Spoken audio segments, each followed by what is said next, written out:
Voila, recording in process. Welcome everyone to this online event. My name is Arjan van der Waal. I've been associated to the European Democracy Lab. This event is actually a side event of the EU's Week of the Regions, but for us, it's actually the main event at the end of our pilot project around Serpentine regions.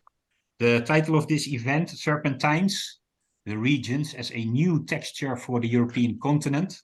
That's indeed what we have been working on. When I say us, that's actually a small group of dedicated Europeans with all a particular interest in thinking and designing the future of this continent. The project has been coordinated from the European Democracy Lab under the scientific supervision of the University of Salento. And today we get the facilities, the logistical facilities from our colleagues at the Citizens Takeover Europe. On the outset of this project, what we saw is that basically what everyone sees is that panels are shifting in the world. The war on COVID on this continent, the war in Ukraine on this continent, it all puts fresh pressure on Europe's political constellation.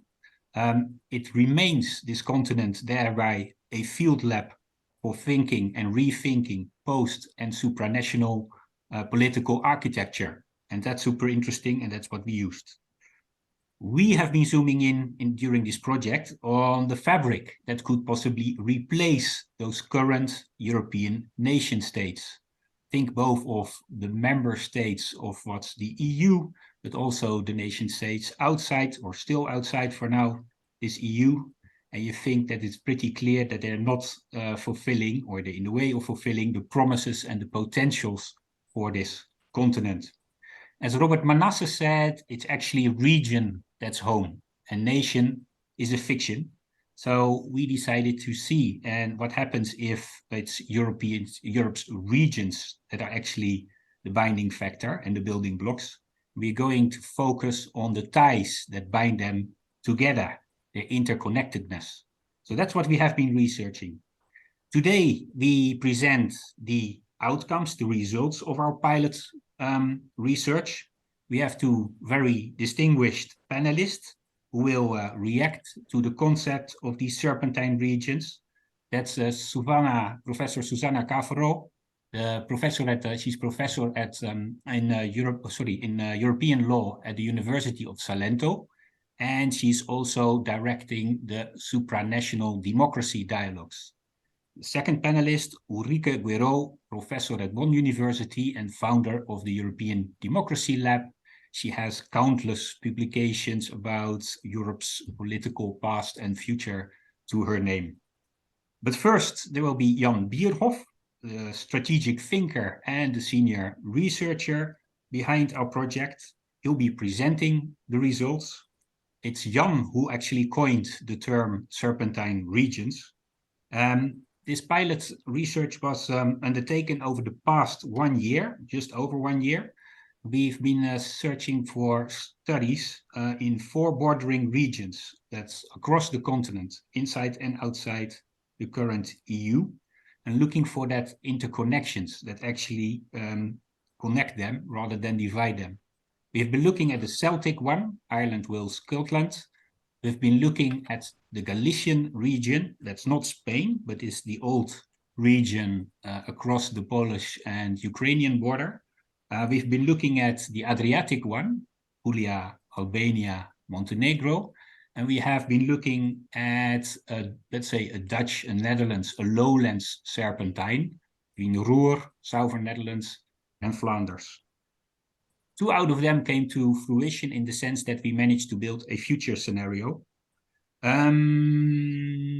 Okay, after Jan's presentation of the results, we'll hand the panelist responses. There may be time for 1, 2, 3, a couple of questions. So I would invite Bledar and Julie and also Giorgio, welcome, to post any questions in the chat. And Francesco will be putting them to the panel in the last part of the meeting, and we should be closing off by 4 o'clock. Without further ado, I would like to give the floor to Jan Bierhoff to present us the results of the projects. Jan, the floor is yours. Thank you, Arjan. If you can assist me with my PowerPoint presentation, that is now coming up indeed. Then I have a basis to give you a couple of pointers on the research we've been conducting. First of all, as Arjan mentioned, we've been focusing on regions and the way regions possibly could collaborate on a structural basis. So horizontal integration as opposed to the vertical integration that characterizes the present EU infrastructure. And we'll be doing so by focusing on 4 of these possible interregions, living labs, you could say, test beds. And in the next slide, you will see them displayed over the map of Europe. Arjan already introduced them to you. We basically have been zooming in on 2 of these 4, the one in the south, so Puglia, Albania, Montenegro, collaborating, and the other one is concentrated around the Flemish-Dutch border, with a part of the Ruhr area in Germany. The other 2 in the process of being set up, and investigations there have not been finalized yet. But the first 2 gave us ample results, and that's the one we are going to present to you. In the next slide, I can show you the way we have been doing so.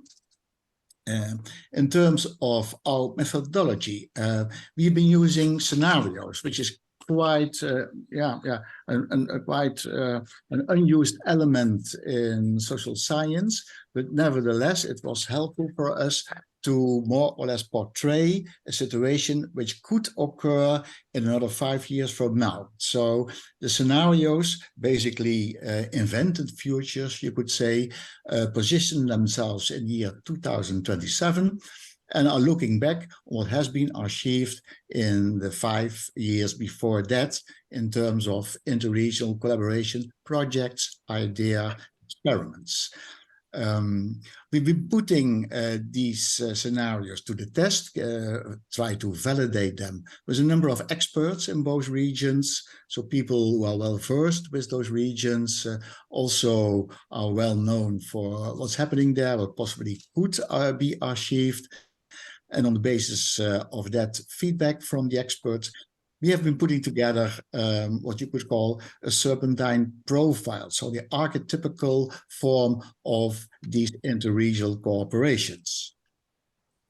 Now, let's see. I have four points that stem from this way of going about. In the next slide, you see the first one, which will be about the scope of this structural collaboration. First of all, it has to go, as our experts say and advise, it has to go next level. It should not stay with the ad hoc incidental cooperation that you see in many cross-border regions. No, it has to be something better, something a higher level. And certainly should go beyond the Interact settings, basically the financing instrument in almost all forms of interregional cooperation right now, because again, that's completely project driven and also more or less steered by centrally defined themes that do not always correspond with the ambitions and the ideas and priorities of the regions concerned. Third element, our experts, advisors, is provide a leading role for significant insiders, people with prestige, with experience, with important networks, who then be used to further all these forms of more structural cooperation. Then, second point, what exactly should be the contours of these serpentines, these forms of interregional collaboration? Well, first, it's emphasized that they should be composed along the lines of belonging of people in those interregions. So not so much defined by administrations or by more technical form of division lines. It should be certainly self-defined by the people who live there and who recognize them as part of that particular interregion. Last point in this respect is that it should not be cast in stone, that the borders of these interregions should be permeable, should be flexible and facilitate for forms of change over time. Okay. Now, who are the main players in these serpentines?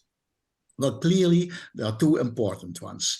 First and foremost, it should be civil society at large, parties coming from the civil society world who initiate projects, who have ideas, who have ambitions, and also have the willpower to realize them over time. And then for the regional authorities in place, their main role would be to facilitate these ambitions. For instance, to create a special agency in which people who want to meet, who want to team up, can find one another, and also where they can find the instruments to effectively work together. So, in summary, you could say it should become a form of representative plus deliberative democracy that we aim for. All right. And how do we get there? That's, of course, the strategic question is an important one. And then one clear advice coming from the experts is don't try to comply with conflicting regulations. For you find them everywhere. Whenever there's a border, there are different types of regulation. And they hardly ever meet one another, hardly ever facilitate forms of collaboration. And for a long time, people who are aspiring to connect across borders, they have been trying to harmonize these regulations. But basically, that has been a failure overall. And the suggestion now is don't do so, don't try that, rather try to bypass them with experimental clauses, with all forms of initiatives that are not cast in law, but can also be set up nevertheless. And that all together, leave it there, Ian, okay. That all together led to a sort of a prototypical profile of these serpentine regions.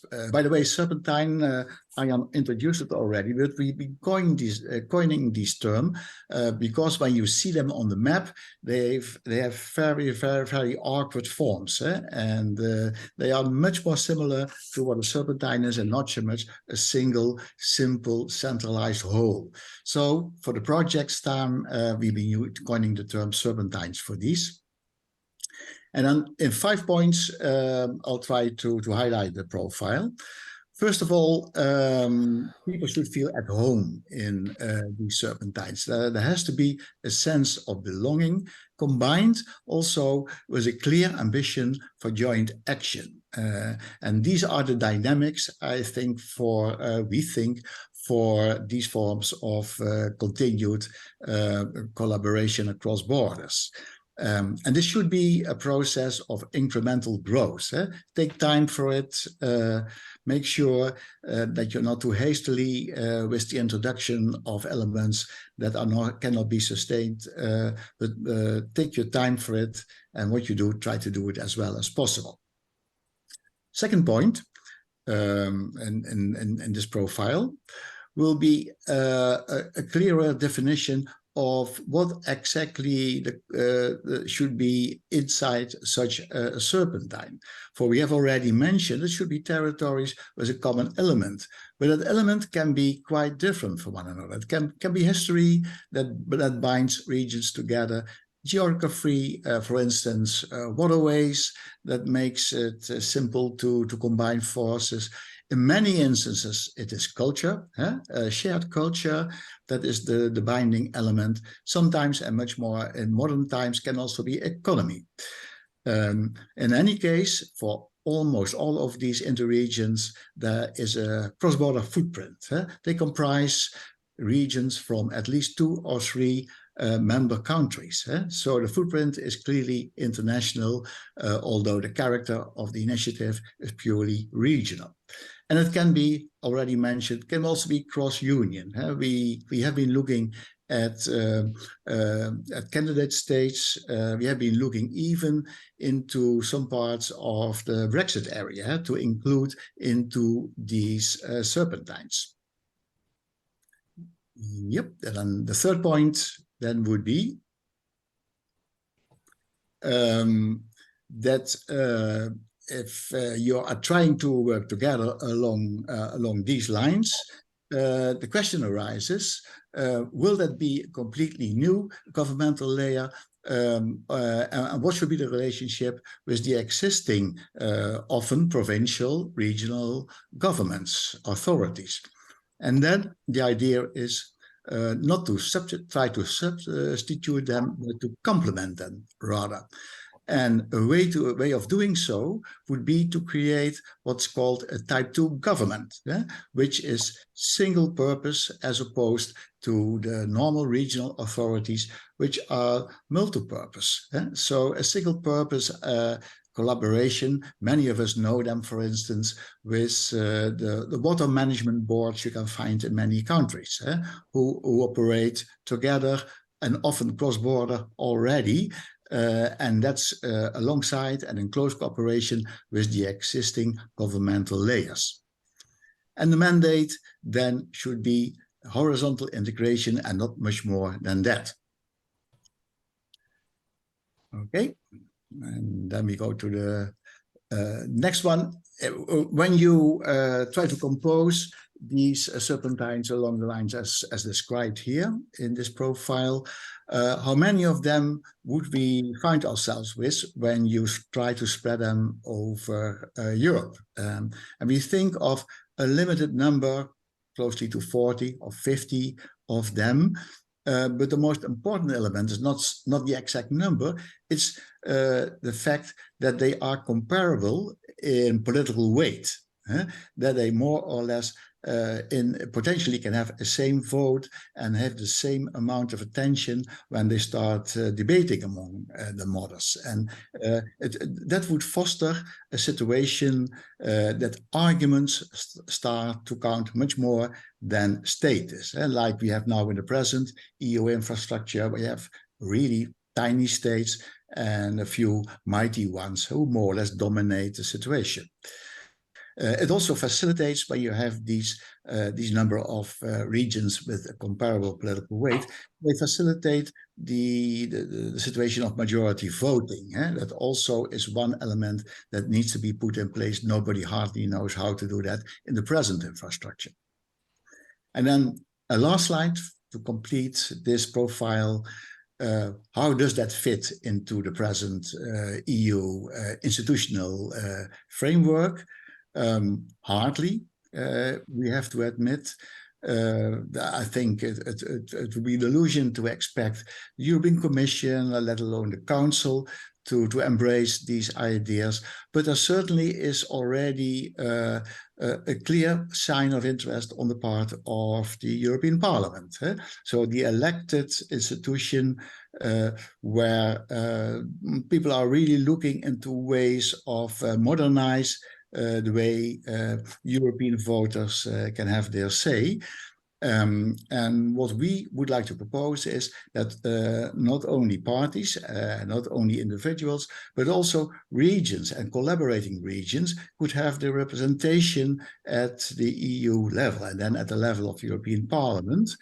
And that could, for instance, be done via the methodology of a dual vote, that individuals, citizens, European citizens, can cast their vote on a party of their volition, but at the same time on a representative of their own region. And in that situation, they both can support or ideals or ambitions, but also regional interests. And that I think, we think, would be a good basis to further democracy and also give it a much more modern form that in the years to come would really help us setting up a Europe that is embraced by basically all people and also all newcomers in the European frame. These are the ones, I think, Ian, that I can present the pointers. So That's great, Jan. Thank you very much for your presentation. And indeed, you know, that profile that came out, I do hear a lot of lab ideas, but let me definitely first give the floor to our first panelist, Professor Susana Cavaro from University of Salento. Susana, the floor is yours. Thank you, Arian. I find it very interesting, the work you're doing, all of you team on the Serpentine project.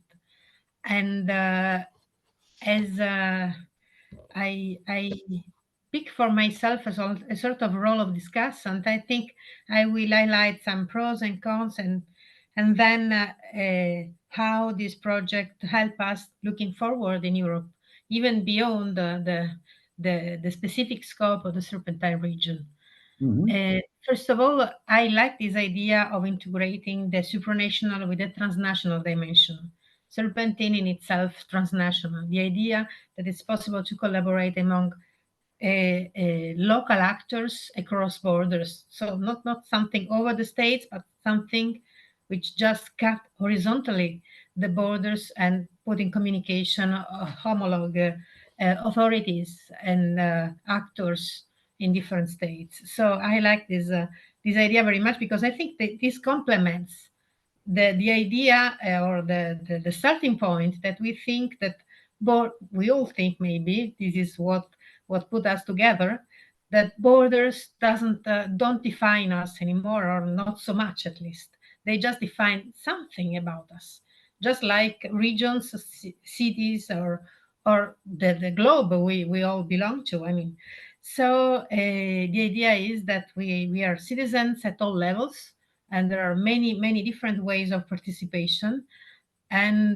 this project just highlights a different one, which is the cross-border participation with neighbors who often are more similar to us than maybe other people in the same country in more faraway regions with different historical backgrounds. At least this happens sometimes to be true in countries like Italy or Germany, which had a late unification. And so it's normal that we have borders and neighbors which have shared some part of our history. So the pros are many. I see the possibility for citizens, bottom-up collaboration, and I think, as you think, that civil society should go first and pave the way for local authorities, because local authorities, in general, authorities are much slower. So the impulse which can come from civil society, I think, is precious. And the idea to start joint initiatives and maybe open up the way for authorities to follow, I think is a winning one. And I think it's very much in the spirit of the Jean Monnet teaching, the idea that if we start to collaborate on practical projects, then we build up solidarity, mutual knowledge, and a sort of unification de facto. So in the end, the result is somehow blurring the borders, maybe making them less significant. Well, which are the cons? First of all, there are, of course, obstacles.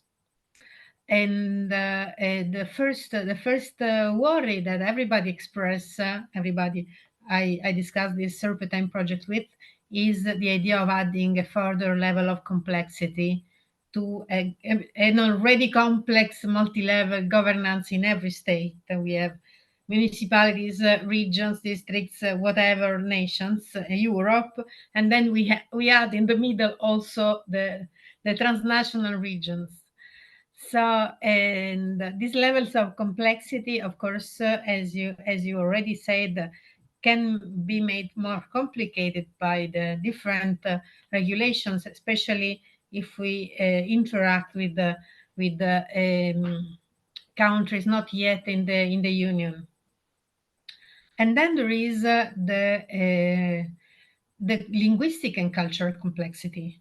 And I think that some regions you identified are less complex than others.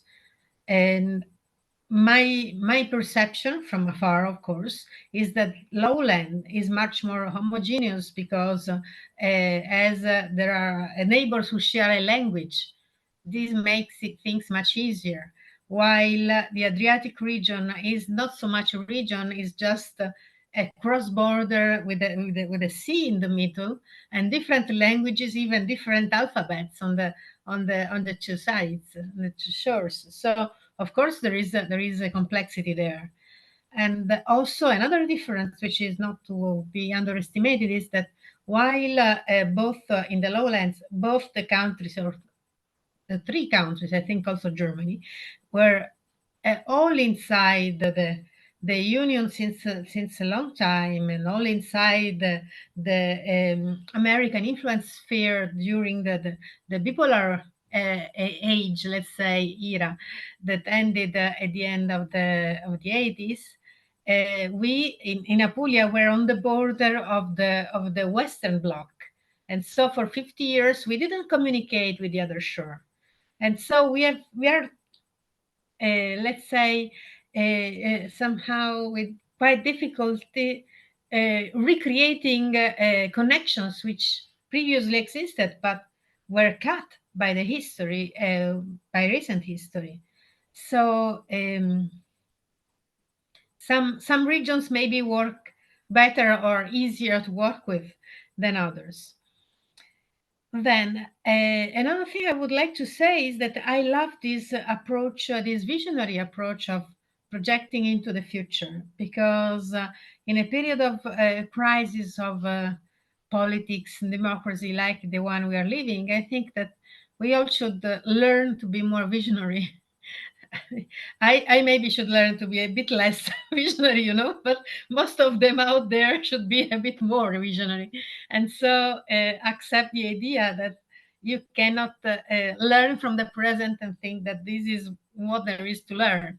Because if the present doesn't work, it's the old lesson that we cannot reframe it with the same mindset. We have to work on the mindset which created the problem, and then we can see further. So this idea of putting yourself in the future, I like it very much. Finally, there are a couple of considerations about two lacking dimensions that you already mentioned, and which are not only lacking at the interregional level, but which are lacking at European level. And maybe regions can show, or can be a lab, or can show some solutions which after could become European. For instance, there is, and everybody among the experts at least agree, there is a lack of communication across Europe, especially a lack of institutional communication, a newsroom, a lack of media. We have all our national news, TV news, and we don't see much of what happened in other countries or at European level.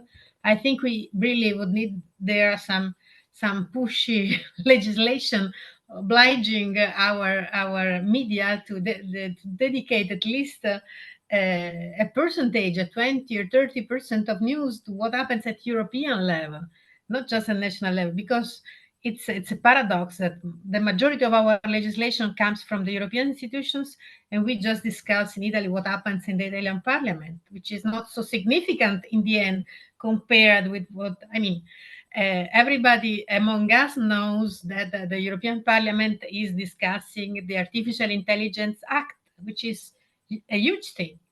And it's not comparable with what is actually discussing the national parliament. So why nobody knows about that? So, and maybe 2-3 bordering regions could start some common media and show that it is possible to take interest in what happens in a bigger dimension. And then another lesson is the lacking European public sphere in terms of participation of political agenda.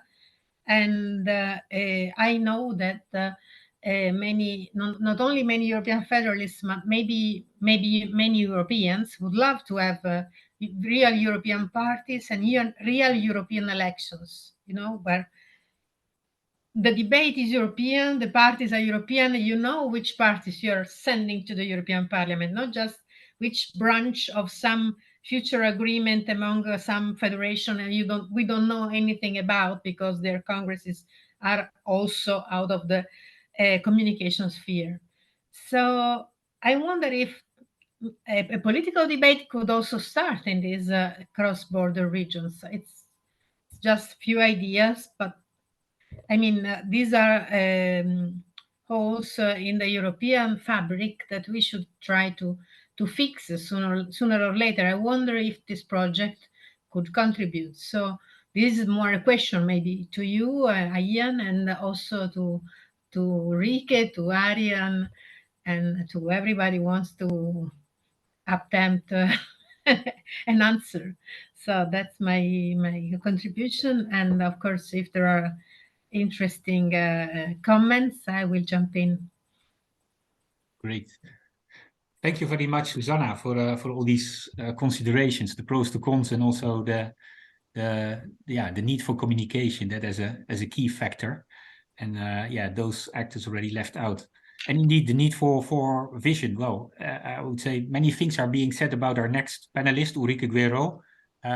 One of the things people definitely can't say is that she's not a visionary and not thinking vision. So, Ulrike, please share with us your your vision on at least on this topic. The floor is yours, Ulrike.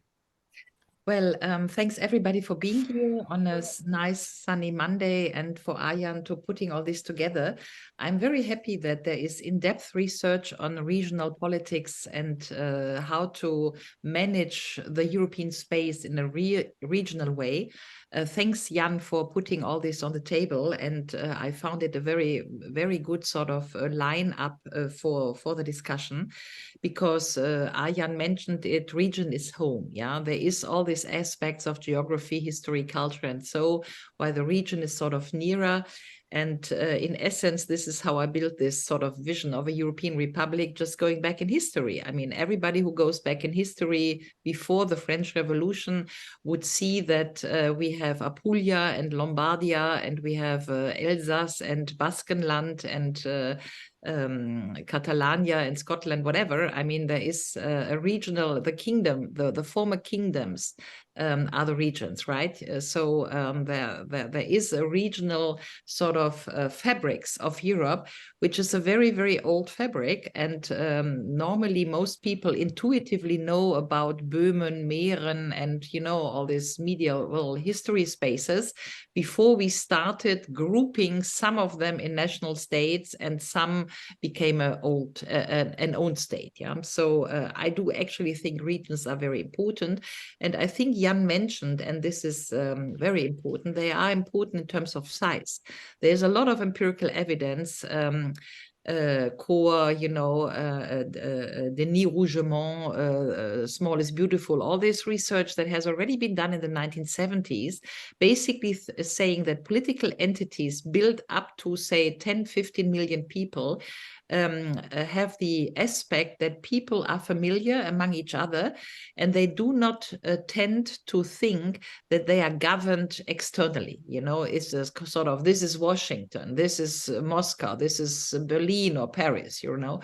So if you are in a size between 10 or 15 million, you have the feeling that you are basically administered by your cousins. yeah, with the nice aspect that the corruption does not grow, because there's corruption everywhere, but at least if you have small corruption, it's better than to have huge corruption like in the European Union sort of setup. Yeah, so regional decentralized policies is also to have precisely this human fabrics, you know, by whom you are governed, and if there are sort of things you can break through corruption pretty easily. And there's a lot of research on this, and I think it's very important, because we experienced, I think, 3 or 4 years in Europe with problematic politics in my eyes, you know, and we all saw that if corruption can build up, then it's very important to hold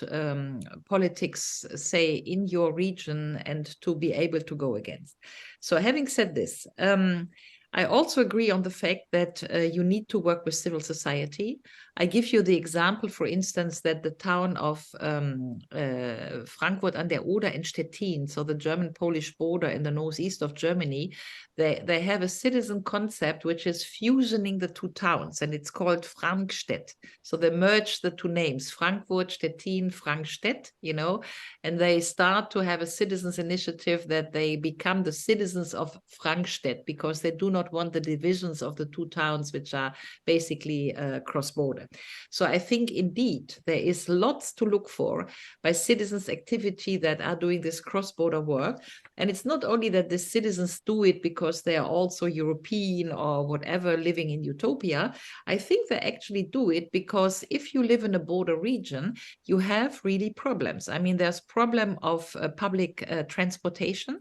I just went to Strasbourg, and then you take this sort of Strasbourg-Kiel train. So it's the ticket. Now we have the euro, so at least it's the same currency. Yeah, but who is running the tram of Strasbourg? Who is running the tram of Kiel? You know. But for instance, I have been told that if you are in one of these cross-border regions, for instance, you have an ambulance, and the hospital is nearer.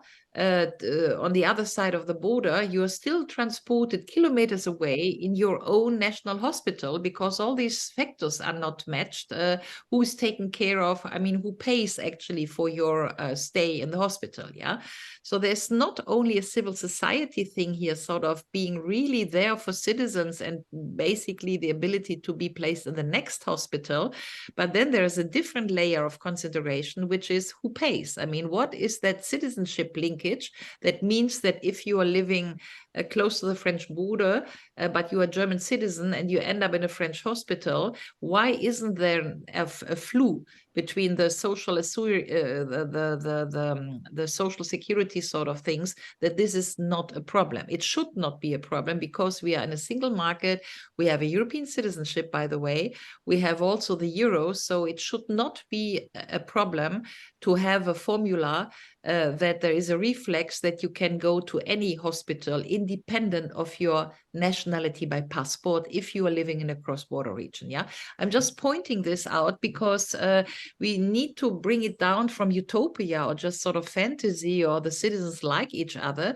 I think there is public transportation, something like schools, something like hospitals, where the cross-border fluidity needs to be matched, and it has something to do. And here I come to comment on something that you, Jan, said, but also you, Susanna, you said, which is this sort of federal sort of fabrics of Europe, or the let me say the federal republican tension in the system. Yeah. To let me put it that way, I think for the 70 years of the first layers of European integration, we all had this federalism wording, yeah, Spinelli federalism and so on and so forth. The thing is that the regions in the federal fabric have nothing to do, or not that much, yeah, because if we say federalism in the European spirit, then we mean it should be whatever, Germany, Slovenia, Finland, Italy, and so on and so forth, yeah. The thing is that we have nation states in the European Union, which are both. We have centralized nation states and we have federal nation states. Italy is a federal republic with 20 regions, with strong empowerment of the regions. So does Germany, then also Austria, but France or Poland are centralized. Yeah. So, you know, one of the central ideas when I invented this utopia of European Republic is that I just wanted to make the point, which is a very, I think, in my opinion, very important legal point. And the legal point is that the normative principle of writing a constitution is always the Republican principle. The Republican principle means that the citizens omitting on the subject of one republic are equal in law. So the Republican principle is the normative highest principle when you write a republic, when you write a constitution. So first you decide that you want to unite the citizens of your political entity in one republic. And then you go, and the secondary organizing principle is to decide whether you want to be federalist or not, or you want to be centralized or not. So Republika Polska, Repubblica d'Italiana, République Française, Bundesrepublik, Republik Österreich, it's all republics. 3 of them are federal, Italy, Austria, and Germany. 2 of them are centralized, Poland and France. Yeah. So I think we have to understand this first, because if we understand that the first organizing principle for the citizens of Europe, if we reason in terms of citizens that we want to unite and make fluid and so on and so forth, we would need to conceive something like a Republican framework, which basically makes these citizens, the citizens of Europe, European citizens, equal in front of the law. And equality, legal equality, means that there should be no point of crossing a border to be in that or that hospital in any given region of Europe. I think this is very central to understand. And if then we break it down to the regions, and then we say, do everything that Jan sketched out, all this cross-border activities, citizens' assemblies, public transportation, hospitals, and so on and so forth, the nationality of your passport should not be determining where you can cross the border, the regional border, and be in that school and that hospital, but it would, and this is why I'm arguing on a sort of correlation. If we want to make that happen on a regional cross-border fluidity as Jan sketched it out, I think we need to work on the other side on a, say, Republican level, in the sense of making the citizens of Europe equal in front of the law in any aspects of their lives,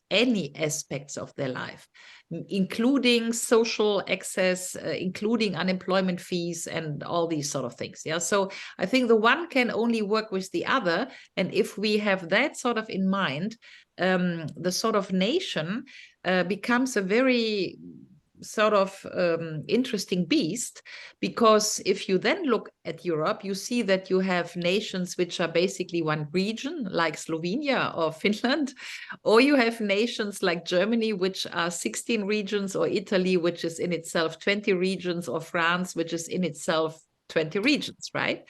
And then you look on these regions, and then you see, and this is also important for the time in which we are in, you see this sort of rise of the subs. You know, there is a research project in Lausanne University that's called the Rise of the Subs. But the rise of the subs is that we hear about Scotland and Catalonia or Bavaria or Alsace, all these regions who are basically, I guess you noted that in France now regional languages are allowed in French schools. So the Corsic people, the Alsace people, or the Breton people can have Breton Alsace in the schools again, which the French Republic fought for long. Yeah. So this is in elementary schools. Now you have the regional languages. This in a way, this is very good news. Yeah. So just to say that this is important, because we see these regions emerging, and then we have all the questions we are discussing. Is Scotland a nation or a region? Today we say it's a region in the United Kingdom. Is Catalonia a nation or a region? Today we say it's a region in Spain, in the United Kingdom of Spain. Yeah. But Spain is Catalonia, Apulia, Castilla, and Basque land, yeah? And same for Wallis, Northern England, and Scotland. So there is a lot of literature, by the way, just on the very notion of what a region is and what a nation is. And it's not so clear because, again, yeah, the Scottish National Party is Scottish National Party and not Scottish Regional Party, yeah? So, yeah. But if we want to overcome this, the real thing is to say, and that's the French, I think, wording of, you know, the theories of Marcel Mauss, the French sociologue, yeah, in the book he wrote, The Nation or the Sense for the Social. He says what makes a nation is that the citizens of this nation have equal law, most importantly, equal social law. So I'm just saying this, that our regional, everything that Jan and Susanne said about the regional, you know, fluidity and the whole thing, yeah. The other side of the equation is that we need to work on European citizenship and equal law in order to enable the regions to be really fluent and to not make the cross-border activism depending on a passport. Yeah, my hospital, my school, and so on and so forth. So I think for me, it's two ends, two coins of the same medal, working on the regional fluidity and working on the European equal law sort of thing. And if you say equal law, in the definition of Cicero, those who subject to equal law basically found a republic. Yeah, so this is where the two sort of things meet, top down and bottom up. I think I have said everything, and I end with a question to Jan. I found very interesting your dual voting system, party and region. Evidently, Susanne, you mentioned it too. We will need to work on transnational parties. I think we have it. There's Diem. Diem is already, you know, emerging now because we have European elections in 10 months. There is Volt. So we have two parties already, which are transnational parties, which is hard to achieve because they are, you know, legally they are still national parties, although they have the same name. So there's still no statute of European party. And there is still no statute of a European, you know, like Verein, like association. There's no European association status. Yeah, you cannot found a European association, which for us as European citizens, if we say we would like to found a European association, is really a deadlock. Yeah, and even if you do cross-border things, yeah, you need to found your association on the German side and the French side, or on the Polish side and the German side. And then where does the funding come from? From German foundations. And if you fund a German foundation, but you're sitting in Austria, you don't get a tax re-redemption. You know, there's all these sort of things. And I end up saying that very interestingly enough, I guess if you followed all this conference on the future of the European Union with the 49 talking points that the citizens ended up, because there was these citizens assemblies and the people were consulted, and 49 conclusions. If you go through these 49 conclusions of 9th of May last year, which by the way, the council wiped away, but you will see that intuitively, the European citizens want equality in front of the law. One of the most claimed things that these ordinary citizens sitting together in a citizens' assembly would say, if we want to be European citizens, we need to be equally treated. We want the same taxation. We want the same access to hospitals. You know, we do not want to be second-class Europeans between the East and the West and all these things. So all this to say that this is the double end of the regional politics things, but because Susanne mentioned it, I think we have a path, a leeway, because if you look at current conflicts like Ukraine, the regionalization is also the answer. Crimea, Donbass, and Western Ukraine is three distinct regions and always have been in the past, yeah? And now we have totally weird discussions whether Western Ukraine goes with Poland and so on and so forth. And these discussions are happening, yeah? There's talk in Poland whether Western Ukraine can go with Poland together, yeah? So we have Ukraine might be a very interesting sort of day-to-day war example, how a regional order in Europe could appease Europe and make fluidity of regions happening, and having a sort of a European Ukraine, but a regional European Ukraine and not a united national Ukraine with NATO troops. Yeah, so there's also, I think, a very interesting feature here with Ukraine. So I have been too long. Sorry for this. Thank you. Thank you, Ulrike. Thank you for enlightening us and also indeed adding some of the dimensions and linking them to what Susanna said and Jan as well.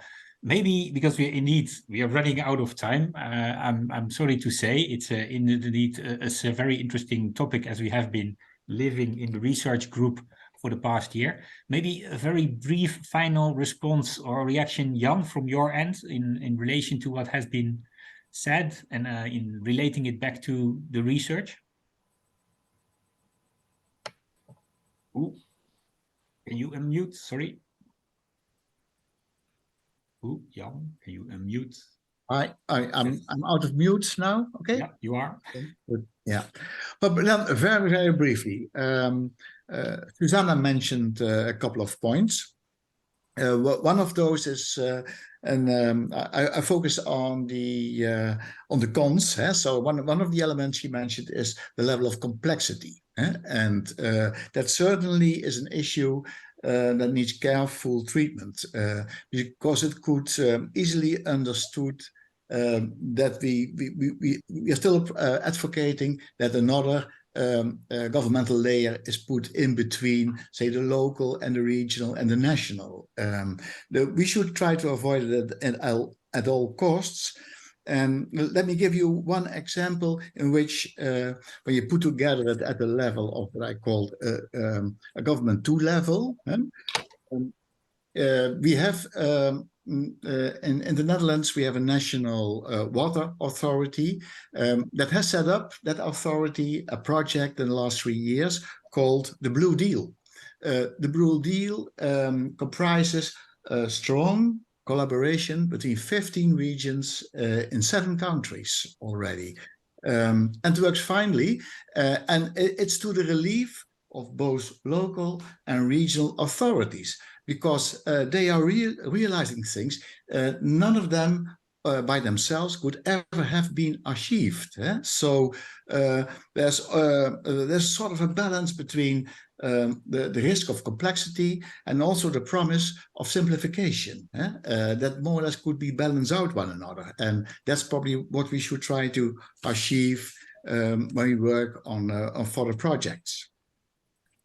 Maybe I take the element of Ulrike. We will not have time to do more, so there's much to say about it, but I really like the example of Frankstedt, where already at the citizen level there is strong collaboration. I've seen similar things happening between the Belgian-French border at the city of Kortrijk, where there's a strong collaboration with the city of Lille, for instance. They are pushing and pushing again to more or less make the border between them as irrelevant as possible. So this is a good idea that we should try to put our energy in. And then Ulrike is absolutely right that we have to look into the legal position of the citizen as a basis for all this regional fluidity. That has to be achieved, and we didn't pay too much attention to it in this project, but at the other level of abstraction, that certainly has to be done. And to give you an example, she mentioned 2 political parties in that's in the process of becoming reality. One of them, Volt, has approached us already to see to what extent our idea could be integrated in the election program they are putting together presently for the upcoming European elections, which will happen in early next year. So there is an interest to integrate that at their level, and maybe when there are more European initiatives, we also should be in touch with them and also feed them with this body of knowledge and try to see to what extent they can integrate this level of thinking into their election programming. Now, maybe I think we are close to the clock. It is 4. Would there be room for one of the other participants to ask a question? I don't know, but Yes, yeah, we should then say, as the moderator, apologies for my time management, but indeed, do feel free to leave if you have to. And indeed, let's take a few more minutes. If there is someone from the audience, the other people participating who'd like to make a comment, then that would be most welcome.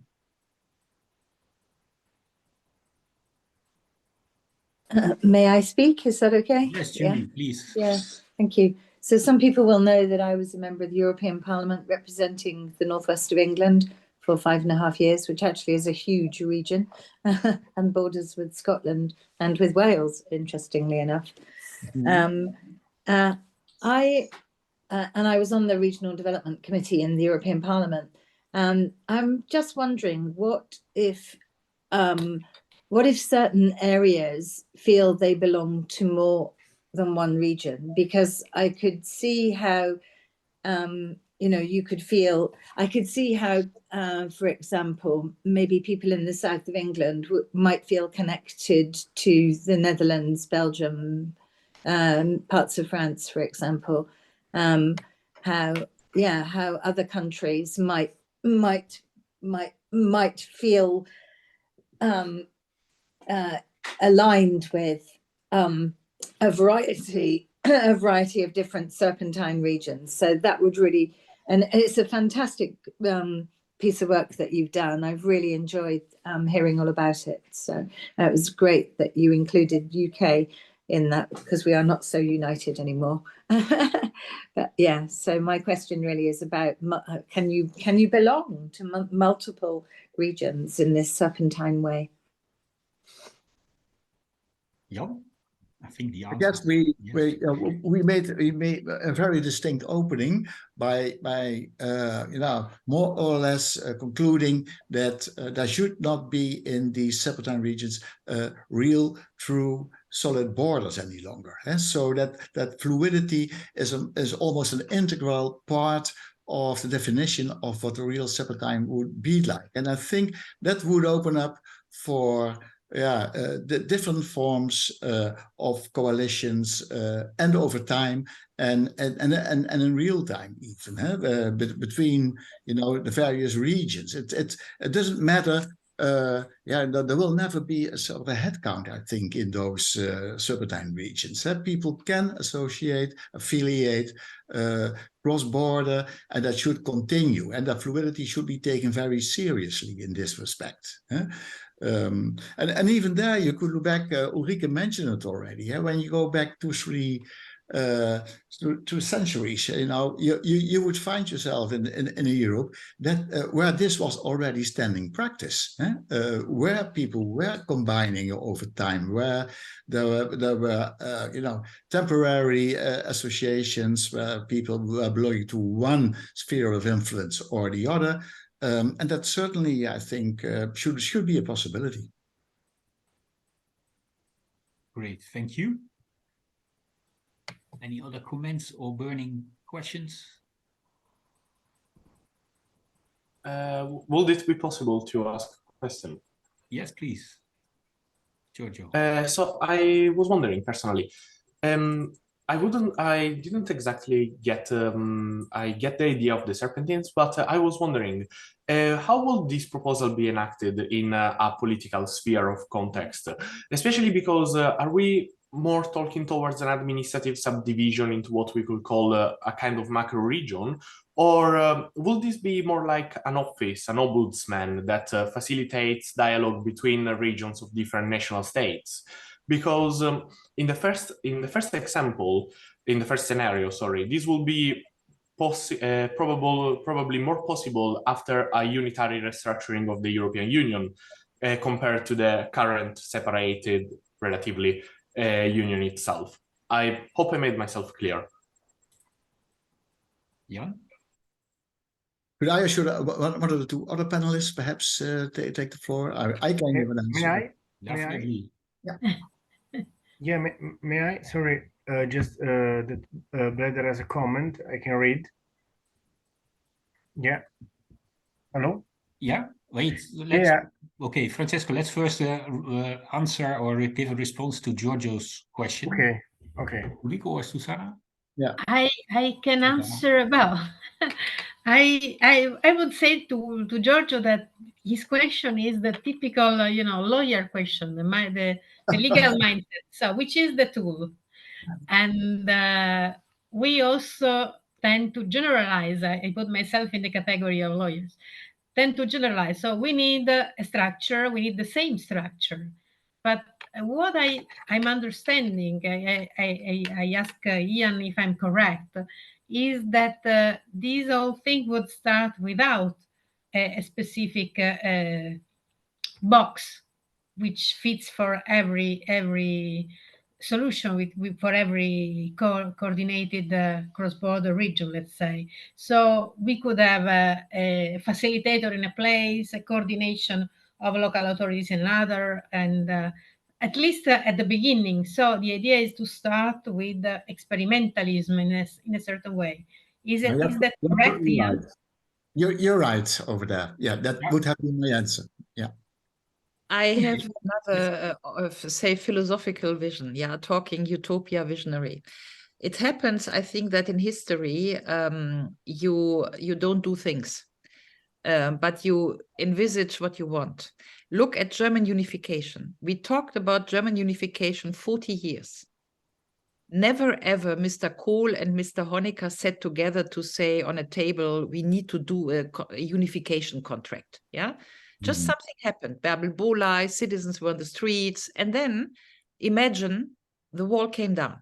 And it came down in a moment in time where basically nobody would expect it. We had, we had picnic at the Hungarian-Austrian border. There was there was some noise sort of, yeah, but still, it just happened. What I would say is that German unification treaty was possible because something happened, that something was totally unplanned, but it allowed us to sneak through the wall of history unification within 10 years, 10 months. Yeah. Because in a way, if we are constructivistic, Kohl and Honecker could have sat down and say, look, let's do a unification treaty, right? So what I'm saying is that our work, I mean, that's my philosophy, but I think the work we do, which is shaping how it should be, shaping in our minds how it should be, thoughts become words, become action, become reality, is made for the day X+1. We do not know when something happens, and we do not know when something will trigger Europe. But what we do know is that Europe is in an extremely fragile situation. There's a lots of talk about exit, Dexit, Frexit, Öxit, Italexit. Everybody wants to leave the European Union. We have European elections in 10 months. Nobody knows. Go to the German street and talk Europe. Yeah, everybody gives you here, refugees, stay home. I mean, we are in a totally chauvinistic overheat in Germany. Everything is about migration. The Italians who need to push back the refugees, that's all we say. You talk Europe these days, no, nothing. But what I'm saying is systems which are in a fragile situation will come down. I'm not saying this that I want it. It's just like it's happening. It's like happening, like we said, the Soviet Union is too big to fail, will never come down, and then came down in 3 weeks. So I guess what our research does, and I think that's why it's very important, what it does is it's shaping what we should do the day X+1. When something's happening, what we do not foresee, and somebody will need to stand there and say, look, that's what we do. Now we build Europe based on the regions, based on the towns, based on the citizens. And if we haven't thought it before and written it down, we cannot pull it out of the shelves. I think that's the way I'm thinking. So I'm less concerned, like Jan put it, I'm less concerned about this. How did you put it? How can we sneak it into the current institutional framework? Because into the current institutional framework, we do not sneak it. But this does not mean that we don't get it to reality. Thank you, Ulrike, for describing the spirit in which we have been undertaking this project as well. Final comments from Bledar or from Francesco. You mentioned. Yeah, I don't know whether Bledar want to speak for himself. Yeah, more than capable. Yeah. Hello. Thank you, everybody, for your patience. They were very, very enlightening to me and encouraging. Well, I would just say that with relation to regional collaboration. I wrote it also in message. Albania, for the last 2 years, we experimented with an open Balkans. So it was the collaboration of certain countries from Balkan countries, 6 of them. But it didn't work very well because the old conflicts of the Balkans, Kosovo was not, did not participate. Problem with Serbia, which if you have read news, there are conflicts. Even yesterday, some police officers were shot and so on. So it makes this traditional nationalism makes it quite difficult for collaboration in regional or project and development. But as Albanian, I see more collaboration with Italy and the region of Puglia, to be honest. But there is a concern with that, which I noticed in Brindisi when we were there, the depopulation, young people leaving their city, their homes, and this is happening in Albania as well. So I know Albania is not an EU country. We have so many challenges ahead of us, but it's so encouraging. Everything you pinpointed. But please remember that there are so many obstacles on the way. There are so many things to solve. There are so many things to plan. But as long as people are like-minded and people really want to be citizens of Europe with just intentions and being equal, of course they can. So I hope Albania will join you soon, and we wish to contribute as well and be more involved in cooperation with other countries. So thank you very much. That's great. Welcome. Thank you very much, Bledar, for this word of caution and a word of encouragement. On that note, I would like to wrap up this session with commitment to do better on time management or simply expand time for the next occasion. I really want to thank our dear speakers, Jan, Susana Cavero, Ulrike Guerro. Thank you very much for your contributions. Thanks as well, special thanks in terms of the project to Francesco Spera, our researcher for the Adriatic Serpentine. Other thanks really go out to others that have been involved, Emma, Jasmine, Nadia in Ukraine, and lots of other colleagues, also those from Citizens Take Over Europe. If you want to read more about this, we have put together, it's now one document, several elements of what Jan has been presented. It can be found on the webpage that I am putting right now in the chat. This project is indeed, it's a pilot. The way forward would really be for, let's say, several institutions, universities, think tanks to actually come together and to make this their own project and take it, follow up. And we are delighted to see, at least in the registration of interest, that is interest from places like Dublin, of course, Salento, but also from Brussels, from Albania with Bledar. So we are optimistic about a possible follow-up for this project. If you are interested, then indeed you can contact Jan. I will put his email address one more time in the chat. Do contact Jan Bierhoff about this. And for now, I really want to thank you for your active participation and wish you a lovely rest of the day. Thank you very much and goodbye. Bye-bye. Thank you, Ayan. Thank you very much. Thank you. Bye-bye. Thank you. Bye.